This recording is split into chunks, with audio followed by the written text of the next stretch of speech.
Thanks all of you for being here today at the Seattle Transportation Operations Center. As you were able to see, we have a real-time feed monitoring all of the roads and infrastructure in the city of Seattle. We're working closely together with the Washington State Department of Transportation. You'll hear from Roger Millard at the head of that shortly. We're also working real-time with Metro. We want to be able to watch things real-time so that as things develop, we can decide what we need to do to both clear traffic, perhaps stand up an emergency bus-only lane, to get police, fire, and aid. Whatever we need to do, we're going to be doing it. We have a very complex transportation network. This TOC, as we call it, will be critical in helping us spot and respond to incidents quickly. Whether it's an accident, a stalled vehicle, a bus that's broken down, we need to be able to adjust our grid accordingly and get things moving. We will make sure that we're there as quickly as possible, that we take care of any injuries and protect human health and safety, and clear roadways so that we can keep transit and vehicles moving. I really want to thank all the partners who are here today. The Seattle Department of Transportation, you'll be hearing from our soon-to-be new director, Sam Zimbabwe. But in preparation for this and the run-up to this, which has been 10 years in the making, SDOT has really worked very hard to be thinking about all contingencies and working across the region with our great partners at WashDOT, at Metro, at the Port of Seattle, and the like. We know that we've got to be able to respond quickly, because this is going to be a period in the 3 weeks when the viaduct comes down, and then later when the buses come on the streets, when traffic and mobility is changed in the city of Seattle in ways that has never been changed before. And it won't just be restricted to Seattle, it will have impacts across the region. So we want to be able to keep transit moving as quickly as we can, keep other traffic. So everything from signal timing, as you saw there, we can do it remotely, to where we may stand up temporary pop-up bus lanes to get transit moving so we can move the most number of people through the city of Seattle. We're really lucky to have Heather Marks, who has been working at SDOT as a mobility director, to plan for this for a significant period of time. I also want to thank all of our regional partners today. As we prepare for this closure tomorrow night, okay, again I want to say that, tomorrow night the Alaskan Way Viaduct is closing for good. We and our teams are really working together to respond in real time to make the adjustments we're going to need. We know that there will be problems. You can do all the planning in the world you want, and there's still going to be an accident or something happens that you can't foresee. So what we're trying to make sure is that we have done all we can to prepare for those contingencies. Again, you'll hear from Roger Millard, who is the State Secretary of Transportation at WashDOT, Rob Gannon, the General Manager at Metro, no one from Sound Transit or Port of here, but we've been working with them very carefully too. Councilmember Mike O'Brien, who's head of the Transportation Committee, has been also making sure that there is whatever responses we need to make legislatively and policy-wise. Mike's been in the loop. We want to make sure everyone knows, again, I can't say it often enough, the viaduct is closing. And someone asked earlier, what's the big difference between the 2-week closure and this 3-week closure? This is a 3-week closure of the viaduct, and then the tunnel will open, but the viaduct is closing forever. And that is a significant difference. This will be the longest closure of a highway in this region, I think, ever. And it is the biggest traffic adjustment that we've had in this region since I've lived here. So everyone, please do the following. Make a plan. Really get prepared. This is going to be a long-haul project. It's going to affect everybody driving into, riding buses, however you get in and through the city of Seattle will be changing. Please look for alternative ways to commute. Biking, walking, transit, carpools, van pools, light rail, water taxi, ride to. Change the method on which you get to town. Please, unless you absolutely need to, don't drive into Seattle by yourself. Also, talk to your employer about working different hours. The city of Seattle, as you know, is through this 3-week period going to implement alternative work schedules for our employees. We're one of the largest employers in the region, so we want to make sure that we're making room both on transit and on the roads. Some people will work remotely, some will work different hours. The other thing that people can do is, when your work's done, stay downtown for a while. Shop, have dinner, enjoy yourself. That will get you moving at a different time too. We knew that this was going to be a really difficult time when we were searching for our new head of the Seattle Department of Transportation. We knew that the person we were going to hire had to have a bold vision for transportation in Seattle and have a demonstrated track record on delivering projects for taxpayers. We have a lot of really big, important projects in the next several years that I have no doubt that Sam Zimbabwe is the person to help the Seattle Department of Transportation and the City of Seattle to move forward in all the right ways. He is a highly respected expert in transportation planning, traffic engineering, transit, and big capital projects. He's in town this week because even though we don't have him permanently yet, he knew how important it was for him to get briefed up on a whole range of issues, to work with me, with General Warden, who you're going to meet, with SDOT staff, to meet other members of the cabinet. I am fully confident that Sam Zimbabwe is ready to deliver on investments that will help us create that city of the future. I've said it before, but I'll say it again. Seattle is under construction. We right now are rebuilding our city. We have to build it in a way that it is the best thing for the next generations and the city of the future we want. As we get through this difficult period of time, we know we also need citywide coordination on delivering the services to the people of Seattle. That's the reason that we hired retired Air Force General Mike Warden. I talked to Sam about this before we hired him. I talked to the General. As we build this better city, we know that we have to coordinate during this very difficult time across 29 city departments. It's not just the Seattle Department of Transportation that's implicated, it's 29 city departments, as well as our great partners at the Washington State Department of Transportation, Metro, the Port of Seattle, all of the transit agencies from the region, including Sound Transit, as well as community partners in the north and on the east side. We want to make sure that we have one point of contact that can work with all those things across things so that if we see problems, we can identify them quickly and move forward. With his decades of experience in crisis planning, logistics, operations, and fast-changing periods of uncertainty, I am confident that the General will help ensure we're meeting the challenges and continuing to deliver on the critical services like public safety, power, and water. I think it's really good that we're going to have his mind working on this, as well as Sam and the whole Seattle Department of Transportation working. We've got almost every department in the city of Seattle engaged in this process. Not just how we do implement our alternative work schedule, but we have a sub-cabinet that meets to determine how can we work among departments. I'll give you some examples. You know, when a tree comes down and blocks a road, that's not necessarily a Seattle Department of Transportation issue. It could be a city light issue because it could take wires with it. It could be a Parks Department issue because the tree was originally in a park.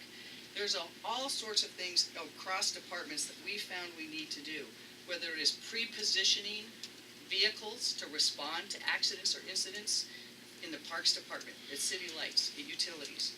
So it will be a process that we're in this together in Seattle, and we're in it for the long haul. This will be a challenging, difficult period of time. No matter how much we plan, things will happen that are not in our control. All we can do is plan to respond as best we can. And I just want to say, everybody who works or drives through or lives in the city of Seattle will play a critical role. Everybody's got to be part of the solution here. And so with that, I'd like to turn it over to Council Member Mike O'Brien. Thank you, Mayor. You know, as the Mayor said, this has been years in the making. And what you're seeing today is, from my perspective at least, an unprecedented collaboration between SDOT, WashDOT, King County Metro, Sound Transit. I feel really confident that the agencies have done the work to prepare as best we can for the unexpected that's going to happen in the next 3 weeks. What we really need for folks to understand now is employers, employees, citizens, how they adapt in the next 3 weeks is really going to be telling on how we get through this as a region. Even if your commute or trips come nowhere near downtown Seattle, you're going to be impacted in the next 3 weeks because of the spillover effect of what will happen. And so everyone in the Puget Sound region needs to be thinking about what they can do to make this better. As the mayor said, the city of Seattle, we're adjusting some things. The city council has adjusted our start times for council committee meetings for the next 3 weeks to give city employees and constituents who want to come to our meetings a little more flexibility and get them out of those rush hour windows. We're asking employers to show flexibility. For those of us that can work remotely a couple days a week or even a couple hours in the morning, that can make a difference. But it's important to also remember that some of the workers in our region don't have that flexibility. And for the worker that works retail downtown, they cannot work remotely, and they may need to be there at 8 o'clock when their shift starts. And so for the rest of us that have flexibility, the more we can do, we're helping out them and the whole region. We're also asking employers to show flexibility for some of these low-wage workers who are often working multiple jobs. They may get off one job and only have an hour to get to their next job, which they can do today, but next week it's not physically possible for them to do that. So we're asking for their employers to show some flexibility to get through this. Together as a region, I believe we can get through this together and come out much stronger on the other end, but it's going to take everyone doing their part. Really proud to be working with a bunch of folks and had the honor to work with the appointee for the director position at Seattle Department of Transportation, Sam Zimbabwe. Thank you, Councilmember O'Brien, and I look forward to working with you through the process. I'm really excited to be here. It's great to be here a little bit before my official start, but to be able to understand exactly what's going into this and help plan. I've been here this week meeting with SDOT folks in the community, General Warden, understanding our preparations and making sure that SDOT is ready for what is going to come in the future. This is about building the city of the future, about building the new Seattle and building everything out that is needed for the city. As I've sat with members of SDOT, we've already got staff in the Transportation Operations Center, in our Department Operations Center, working 24/7, ready for what's starting tomorrow, and everybody is ready for this challenge. To echo Councilmember O'Brien's point, everybody else has to also in the community is going to have to work with us as we get through this over the next few weeks. General Warden and I have had a chance to sit down. We already have a collaborative working relationship. It's been great to hear his experience, and I think he's going to be a great asset for the city, bringing his skills and experience into what's to come over the next 3 weeks and over the years to come as well. As we work on the viaduct closure and the Seattle squeeze, we are also working to build out other projects and deliver things for people who are walking, biking, taking transit, driving through the city, into the city, to do all of their daily needs, get to work, get to school, do everything they need to do. And it's all part of what we're doing in the operations over the next few weeks, but on into the future. With that, I'm going to turn it over to Secretary Roger Millar. Thanks, Sam. It's good to be able to work with you once again. It's going to be fun. Good morning, everyone. As the mayor indicated, we're closing State Route 99 in downtown Seattle tomorrow at 10 o'clock. The highway will be closed for 3 weeks, but the viaduct will be closed forever. One of my friends was driving over the viaduct just this morning for the last time with his daughter or a friend, and saw as he was doing this, REM came on the radio. It's the end of the world as we know it. And I feel fine. Or at least the Secretary of Transportation, I feel as fine as I could be at a major milestone in a $3.3 billion project in a major urban area going on while people commute to work and while goods and services get to and from the market. So all of our agencies have been cooperating and coordinating on this for years. We've been getting ready for this, and I think we're as ready as we can be. That said, stuff will happen. It always does. We have 60 incidents a day on I-5 between Marysville and Tumwater, and we respond to those, and we learn from those incidents, and we incorporate that into what we do. We work closely together as a team. We're closing the viaduct, the highway for the highway for 3 weeks, the viaduct forever, because we need to move the connections from the viaduct to the tunnel, and that takes a little bit of time. The contractors are set up, and we're looking forward to them finishing their work, but this disruption is unavoidable. It certainly affects the city of Seattle as the location of the project, but the disruptions will affect the entire region. So it's time for all of us to be creative. And here at WashDOT, we're asking travelers to plan alternate routes, alternate ways of getting around. Try a bicycle if it works. Try walking if it works. Take the bus, take the train, take the water taxi. And maybe when all of this is over, those ideas continue to be good ideas for how you get around. And we can get one more car off the road, not just for 3 weeks, but for the duration. So we're providing a toolkit of suggested travel alternatives. And all that information is available on our website, the city's website. There's lots of places you can get information. But that said, there are no easy solutions, and everyone's going to have to do their part. When the tunnel opens, it's going to provide a direct route between the stadiums and the Space Needle. It's going to forever change the way we get around, which is one of the differences between this closure and previous closures. One of the reasons I feel fine is as the individual responsible for the agency which will deal with the eventuality of a large earthquake in this region, our most seismically vulnerable structure will be off of our inventory, and I will sleep much better knowing that. So I guess it's my turn to turn it over to Rob to talk about how we're going to be doing stuff with buses. Thank you, Roger.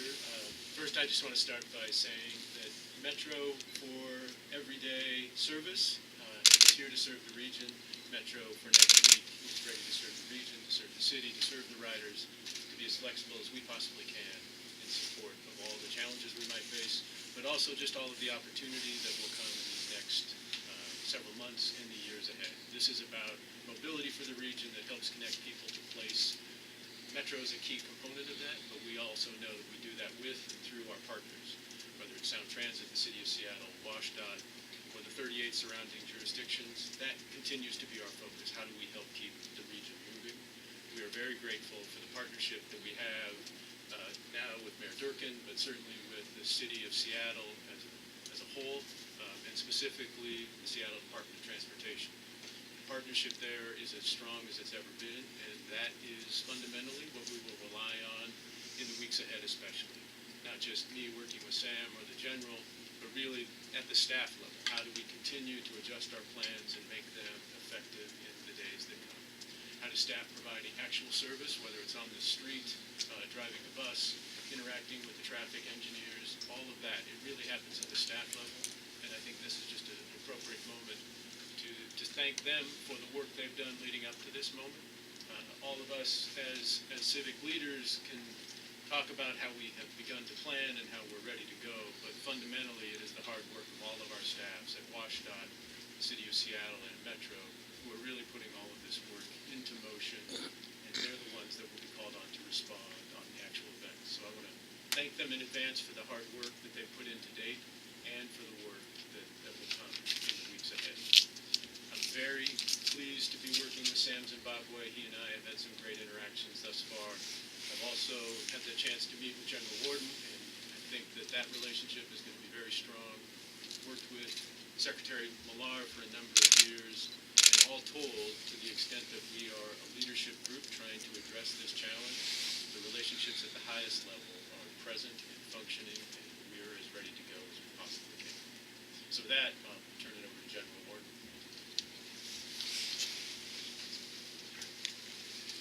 Given what everybody's already said, you've had plenty of content, you've had plenty of appeals, and you've had plenty of recommendations. I just want to focus my short time on two things and then hand it over to the person that really deserves the credit here, representing the people that really deserve the credit in leading this effort, which is Heather. First, I want to thank the mayor for letting me join this team of very dedicated people facing a big challenge. And I came onto this position for two reasons. One is her vision of the city and the challenge that's in its face right now on a long journey of challenges to transform to become that model city of America.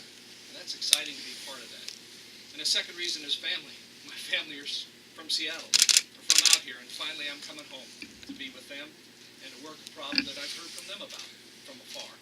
So I'm very glad to be here. And I think my experience with coming together on the eve of a crisis with a bunch of strangers who are arriving from different locations, different countries, facing a crisis, and the ability them, to build relationships, to get everybody on a common frame of reference to achieve the objectives may come into play here as a city to transform itself into the modern, the model city that all of America looks towards. Is going to have to negotiate these necessary obstacles that are due to infrastructure transformation, construction, and everything else that a dynamic city has. So we've got to do this, and it's my job in partnership with Sam, who's got a great team and a great plan that I've seen for all of 6 days. And also our external partners, I think the plan is solid. And they've thought through the contingencies, right? And without saying anything that's already been said, I want to make my final few seconds here to appeal to you, the Seattleites, the people, the citizens, and businesses here in the city. You can become part of the solution by listening to what's been said today. And I found that whenever we bring a bunch of Americans together and we face all these challenges, we will find a way. And we find a way by communicating. We find a way by being responsible for our own actions and not trying to second guess or game the system. But just listen to your city. It's plugged in. It's made that information available on websites, phone numbers, and everything else on social media. Engage in that dialogue responsibly. And we'll get through this first iteration of the challenge before we hit the second, third, fourth, and fifth as we transform like a butterfly into the city that everybody wants to see. Thank you. I'll hand it over to Ed.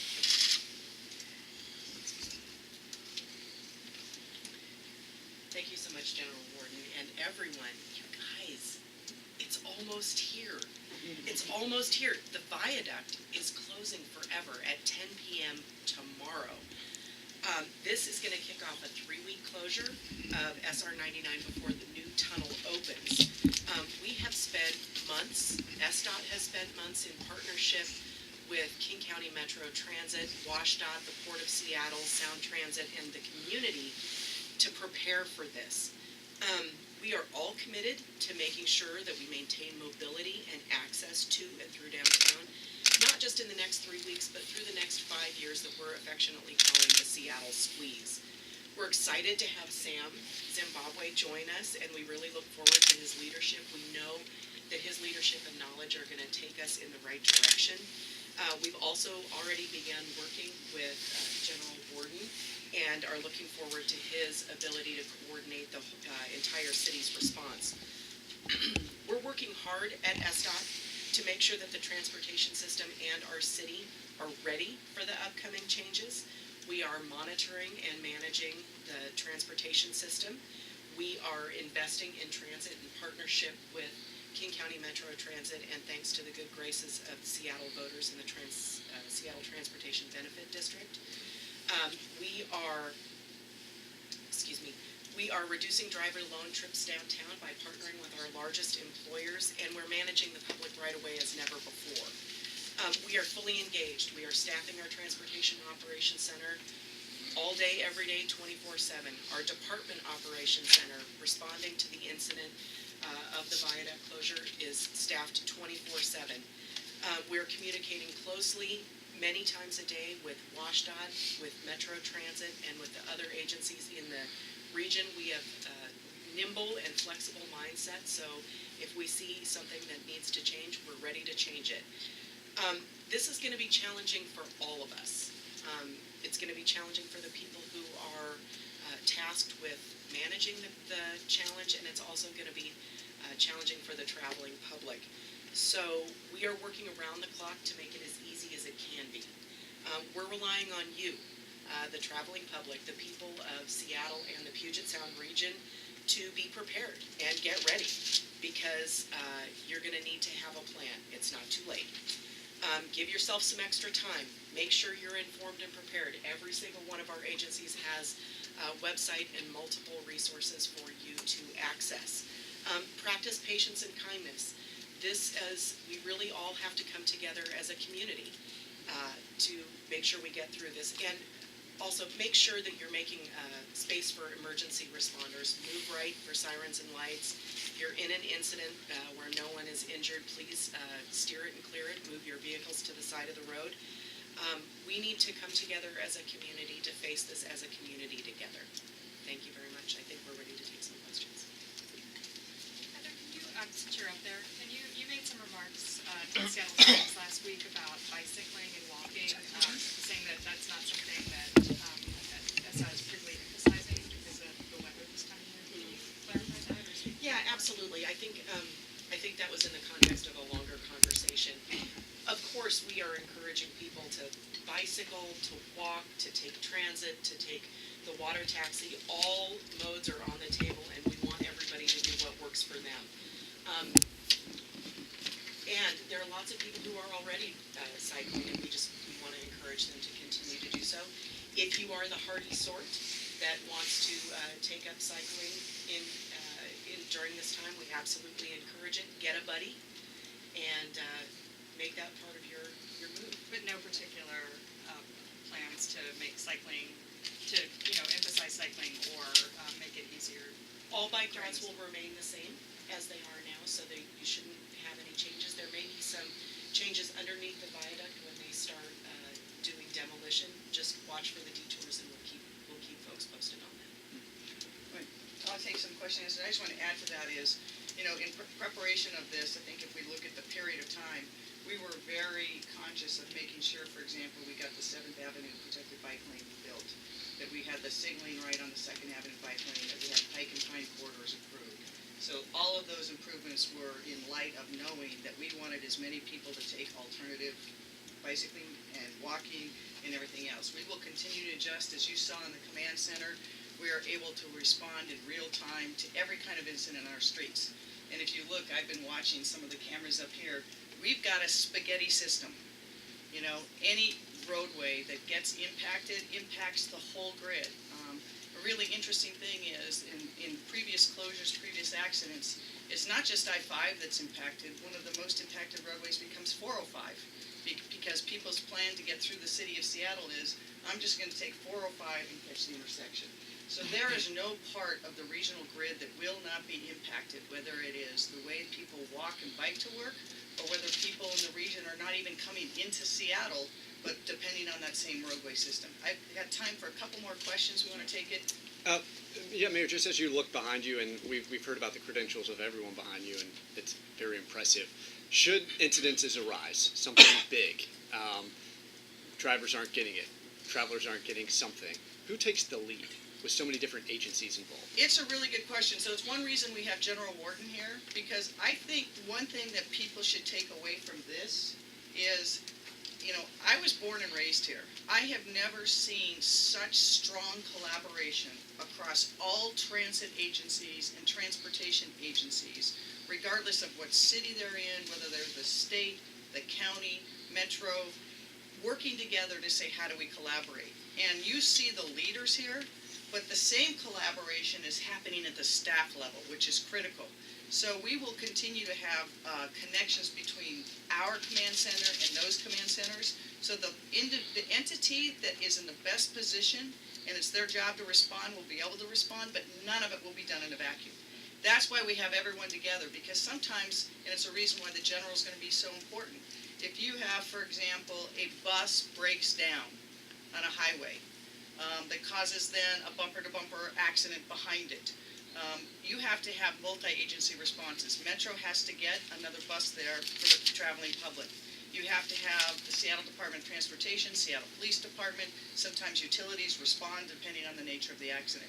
So this kind of coordination, it is everybody's responsibility is the short answer, and we will scramble the right resources to clear things up. Questions for General Warden. For Roger Millar and the General both, which is that where has your analysis been in terms of, I think people tend to think of this as a Seattle problem, and you guys have kind of addressed that, saying this will have an effect on I-90 as we saw in 2016.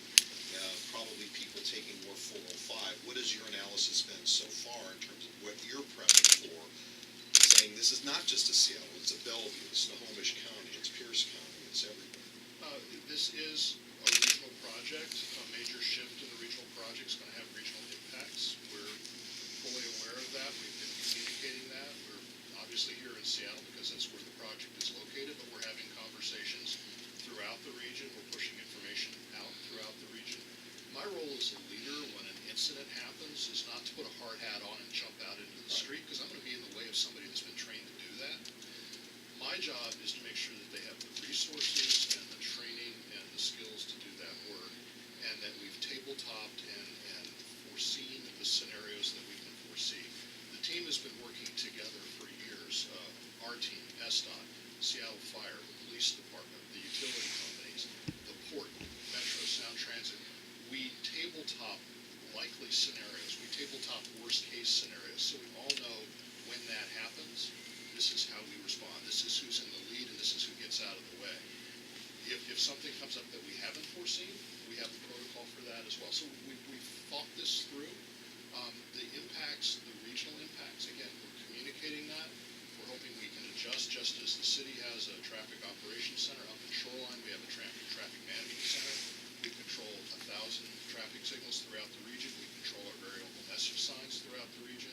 We control our active transportation management system around the region, ramp meters, you name it. We'll be able to react on the fly and in partnership. And his job is to react, and you're working closely with the general on that, because that's what his training. Mike and I met this morning, and we're going to have lunch together and talk about that situation. But again, it's agencies working together. We have new leaders here at the agency. We have dedicated, experienced staff here at the agency. New leaders will lead that staff. I'm looking forward to the relationship. A question for General Ward. In your remarks, you mentioned you urge people not to second guess the agencies and game the system. What specific types of gaming behavior do you have in mind, either here or that you've seen in Washington, D.C.? Well, I've been around a lot of crises with a lot of people where a crisis kind of shows up on their doorstep, or they've been deployed into a crisis arena. So in this context, so people will react emotionally and they will react rationally. And I said in my remarks, react responsibly. And what I mean by that is that there are plenty of complexity and moving pieces in this, and opportunities to find solutions. So the citizens of Seattle need to be part of the solution, I think, and they can do that by becoming informed of all the things that Heather and the city and the region has put up on websites and elsewhere, and then communicate and give feedback, so that you're not dealing with an entity that doesn't want you to achieve your objective. You're dealing with an entity that aligns with it. And so what I meant by that was to basically act responsibly. Did I not? Do you have a Mike, we've all got All right, to go, well, so I'm asking we'll let for you an do. answer, though. Yeah, we'll Like ask you this. with Yeah. follow-up, and Oh, but I want we'll everyone talk to get a on chance, side. yeah. All right. General Warden, I had a question about, towards you too. So, a lot of people might think, oh, a general and a traffic expert, how does that two things tie together? What do you think that you can bring to the table that may be unique? That's a good question. Fresh eye. I'm not a Seattleite, right? I've been outside the city. So, but I've seen a lot of complexity, and I've seen people behave under crisis conditions or under stress conditions, and how to work together with coalition partners, and in this case, the regional partners. So, I think I bring a fresh eye. I bring a lot of experience of people under stress who get frustrated and get emotional, and how to have everybody focus on a common goal, which is what I'm trying to do. I probably answered in the previous response. Can I just add to that briefly, and then unfortunately I think we have to shut down, is, both Sam and the general came up through the Seattle Department of Transportation search, and both of them enthusiastically supported by the search committee, who said, either one, you're going to get a winner. And I said, why does it have to be an or? Why can't it be an and? Because right now the city of Seattle has unprecedented challenges. We know the Seattle Department of Transportation has a body of work that is significant by itself. And Sam has great experience in each of those components, and those will keep him busy full-time. And while his staff is working on this, it is working with partners across the region. And we realized that just in the planning for this, we wanted to make sure we didn't have siloed responses. And we saw a couple of incidences where it was very unclear which parts of the city were supposed to respond and how did they communicate with the rest of the city. We felt we needed one point of contact for collaboration and communication, who also was used to dealing with crisis situations on the long haul. On number one, how do we immediately pre-position things? How do we work with coalitions? Who's responsible? I'll end on a humorous thing. When I was talking to people, and Sam and Mike Warden and others, one person remarked, they said, this should be not as difficult as what the general files because there'll be no enemy fire. And I said, welcome to Seattle. So I think that we've got, everyone up here says we've got a great challenge, but people have been preparing this for almost a decade before I became mayor. And in the last year, we put that preparation on steroids to make sure that we're really thinking about incidents. Every time we've had a significant incident, we do an after-action report. What could Seattle have done better? What did we not do with Metro? What did we not do with WashDOT? What would we not do with all of our partners on the region? We have thousands of people who live in the city of Seattle who commute to the east side and then come back again. So there's no part of this region that won't be touched by these challenges. And what we're saying today is look up here. We think we've got all the people in place to get it right. Thank you very much for your time.